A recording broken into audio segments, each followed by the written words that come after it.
All right, ladies and gentlemen, you are welcome to another great episode on your favorite political talk show, The Truth with Ben Jokes. Now, after the first 4 years of Buhari, no reasonable human being was supposed to cast a vote for APC in any kind of election in this country again. But I remember Fashola and Oshibajo holding town hall meetings in Lagos and Ibadan and telling the people that for power to come to Southwest in 2023, they had to vote Buhari again in 2019. That Buhari was the key to power returning to the Southwest. And one would want to ask, how does presidency going to a man from the Southwest improve the life of the average Yoruba man? I don't understand.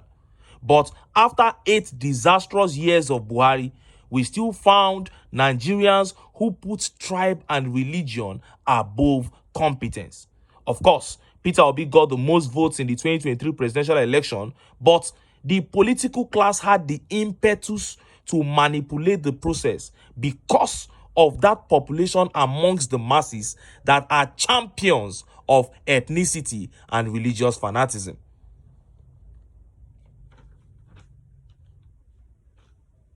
Because of them, the people could not stand together because the power of the people is in their unity. But because of this senseless class, the people could not stand together to resist these guys. And the political class were made, and the political class easily had their way. But they say when the sky falls, it is not one man's business. As we speak, Fulani headsmen and bandits have invaded Ekiti State, one of the states.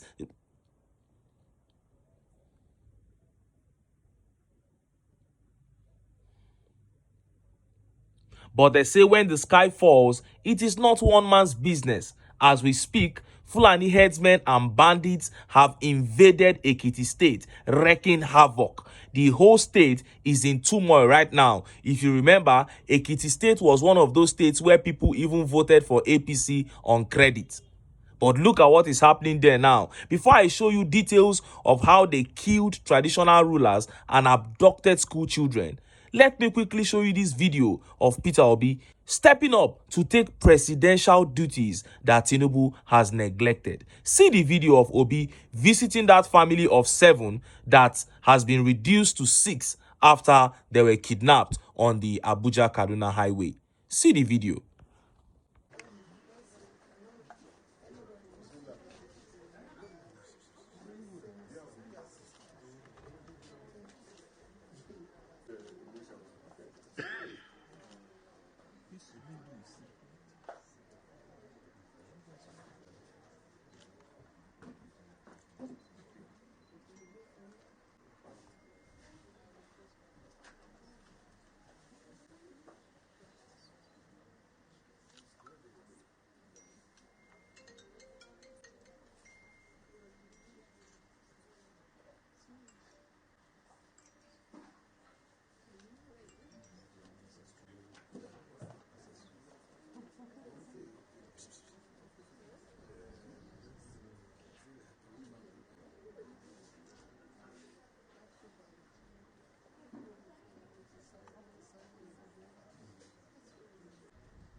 I came to first have opportunity of condoling the family and then seeing the young ones that are still in hospital.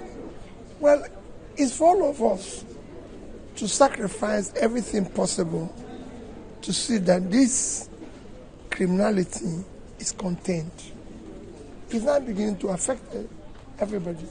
Can you imagine what it is for a father to lose young daughter? Not just her. Imagine Folashade's family as well. 13 years old. So just imagine the trauma. Imagine what they're going through. So for me, we should do everything possible to ensure that this is contained and stopped. The security agencies and all of us are the same. We just have to, government and the people must work hard to stop this. That's where I am. It's a very sad situation. I don't even know how to start commenting because this is happening every day. I opened newspapers in this morning. Is that our traditional rulers are kidnapped and killed in Haiti. This one is happening in Anambra. This one is happening all over the place. We can't continue this way. Wow, what a man. The joy on the faces of the girls, poor innocent girls. Kidnappers catch them, the trauma, and they are out.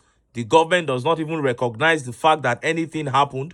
But look at His Excellency Peter Obi. Went to them and did the right thing. And he's not only visiting the comfortable places, he has visited rural areas, he has been to IDP camps, name it. This is what it means to lead. And the comment section of this video was full of praise for Obi, and personally I felt so proud that I made the right choice of candidate. Now, let us look at the ugly situation going on in Ekiti State, southwest Nigeria. Look at how the papers reported it. Let's start from the killing of the monarchs. Breaking: suspected headsmen murder two Ekiti traditional rulers, dump corpses in bush. Gunmen suspected to be headsmen killed two traditional rulers in Ekiti State, throwing their towns into confusion. The incident was said to have happened between Okeako and Ipao Ekiti in Ajoni local government area of the state. The Dro Onimojo of Imojo Ekiti in Oye local government area and Elesun of Esun Ekiti in Ajoni Ikole local government area of Ekiti State were attacked by the gunmen while returning from a meeting. Sources, according to Oodua News, disclosed that another monarch, Alara of Ara in Ikole local government, however, narrowly escaped when the armed men accosted them and attempted to forcefully take them away. They were traveling together. The armed headsmen stopped them and rained bullets on them. They took their personal belongings and dragged their bodies into the bush. Oodua News quoted a source as saying. Now, that was how they murdered two traditional rulers in Ekiti State. Let us move to how they abducted school children. Happening also in Ekiti State, Ekiti government confirms abduction of school pupils, teachers by bandits, says rescue operation ongoing. The Ekiti State government has confirmed the bandits' attack and abduction of students, teachers, and a driver in the Emure Ekiti area of the state. The state government assured residents and relations of the victims that rescue operation was ongoing by the security agencies. Now, so we dey hear. Sahara reporters earlier reported that bandits abducted some pupils, a head teacher, and a driver of the Apostolic Faith School in Emure Ekiti. According to the videos seen, sources said the children were kidnapped after school hours on their way to Ekporo Ekiti in the school bus. It was gathered that the incident caused panic among residents in the town who are now appealing to security agencies for protection. But hours after the incident, the Ekiti State government called on residents of the state not to despair as security has been stepped up to rescue them. The Ekiti State Governor, Mr. Biodun Oyebanji, has urged the citizens of the state not to despair over Monday's kidnappings of some school pupils and their teachers in Emure Ekiti, assuring that efforts are on to get the children and their teachers rescued. The Tuesday statement from the Ekiti State government read, it quoted Governor Biodun Oyebanji as describing the kidnap as callous and unacceptable, saying nothing will be spared in the efforts to rescue them. Now, I happen to know Ekiti State.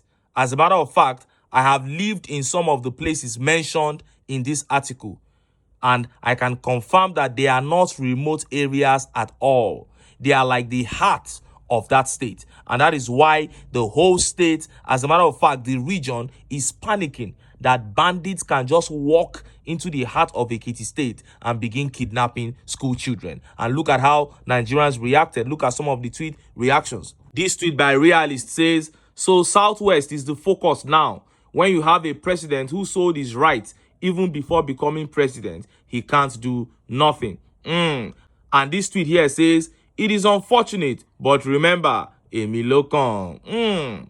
And this tweet by Ugo Damsel says, God in heaven, please protect these innocent children. Amen. Amen. And this tweet by Joker said, so sad, my sister. Jasper here says, everything has turned upside down since the builder of Lagos forced himself on Nigerians. That is it. They said because he was governor of Lagos, he has to be president. He can solve all the problems. Look at where we are. And this tweet by Muna says, oh my God, nowhere is safe. Oh. Or is it that they want to grab Ekiti like Kwara again? I don't understand. The way the Fulanis took over Kwara State, maybe they are trying to take over the entire Southwest like that, because this is getting out of hand. And this tweet here says, we warned them that we needed to vote out APC, but they were busy calling us Omoali. That was what some bigoted Yorubas were calling the other Yorubas who said APC had to go. They were calling them bastards. They made everything all about ethnicity. Now look at where we are. This tweet says, how can you announce a rescue operation before it happens? My brother, if you ask me, who I go ask? Well, there you have it. After only 7 months in office, the economy is near collapse under Tinubu. Small businesses are folding up on a daily basis. Dollar has become like gold to Naira. Insecurity is worsening. Most, if not all, the regions in this country have realistically become unsafe. And as we speak, Tinubu is in France. He's enjoying himself. He vowed to continue from where Buhari stopped, and he's doing just that. I foresee protests anytime soon, but will it be big enough to set this country free? Only time will tell. As for now, make I still enter town. Make I go get some ogbonge political news wey una go like. Why? Because of una na I dey here. So don't go away.